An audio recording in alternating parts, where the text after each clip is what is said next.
اللہ کے حبیب نے منع فرمایا، فرمایا کوئی اونچا اللہ اللہ نہ کرے، جب کوئی نماز پڑھ رہا ہو سو رہا ہو تو اس کے سامنے اونچا ذکر نہ کرو۔ کہتے میں ایک دن اونچا اونچا ذکر کر رہا تھا، اونچا اونچا میں ذکر کر رہا تھا، کیونکہ عشق لگا سی کھیڈا کھیڈ دی نوں تے مینوں کھیڈا بھول گئیاں، میں کجل پایا سی یار دے ویکھنے نوں، پھر او دی یاد وچ روندیاں ہی ڈل گئیاں۔ حیدر شاہ اس گلی کدے نہ رول دی، پر ہن تے رول گئیاں۔ کہتے میں اونچا ذکر کر رہا تھا تو حضرت عمر فاروق رضی اللہ تعالیٰ عنہ نے ڈانٹ دیا، فرمایا تجھے نہیں پتا حضور نے منع کیا؟ تو عمر نے ڈانٹا تو میں چھپ کے بیٹھ گیا کونے میں۔ حضور آئے نا نماز پڑھانے تو محبوب نے پتا کیا وہ عبداللہ کدھر ہے؟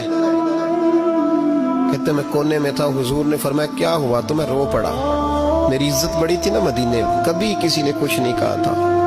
نبی کریم نے فرمایا کیا ہوا؟ عرض کی حضور کچھ نہیں۔ پھر بھی بتاؤ؟ کہتا میں رو پڑا، میں نے کہا یا رسول اللہ میری غلطی تھی تو سیدنا فاروق اعظم نے ڈانٹ دیا ہے۔ فرمایا ہوا کیا؟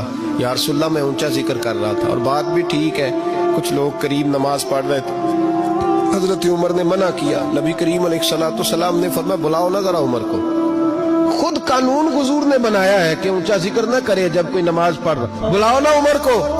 جناب عمر آئے تو حضور نے فرمایا عمر میرے عبداللہ کو کوئی نہ ڈانٹے، کسی ان پڑھ سے، کسی دیہاتی سے، کسی بھولے سے انداز دیکھے حضور کا، اسے کوئی نہ ڈانٹے۔ تو پھر حضور نے فرمایا تمہیں پتہ ہے یہ میرے لیے کتنی تکلیفیں برداشت کر کے آیا؟ صحابہ فرماتے ہیں یہ خوش نصیب ہے جس کی روح بھی محبوب کے ہاتھوں میں نکلی۔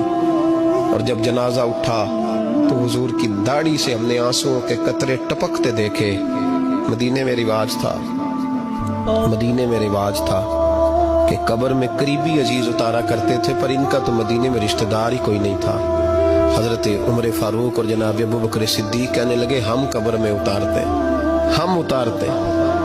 جب ان دونوں نے اٹھایا قبر میں گئے تو کہتے ہیں کمال دیکھو اللہ کے رسول ہم دونوں سے پہلے قبر میں اتر گئے، اور حضور نے یہ البدایہ والنہایہ میں موجود ہے، کہا مجھے دو میں قبر میں اتارتا ہوں۔ کہتے ہیں حضور نے تنے تنہا پکڑا، قبر میں اتارا، پسے مردن فرشتوں نے جو تلاشی لی تو کیا نکلا؟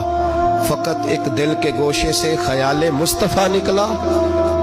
نبی کریم علیہ السلام نے قبر میں رکھا اور ساتھ فرمایا اے اللہ میں آج شام تک اس سے راضی تھا، تو بھی اپنے کرم سے اس سے راضی ہو جا۔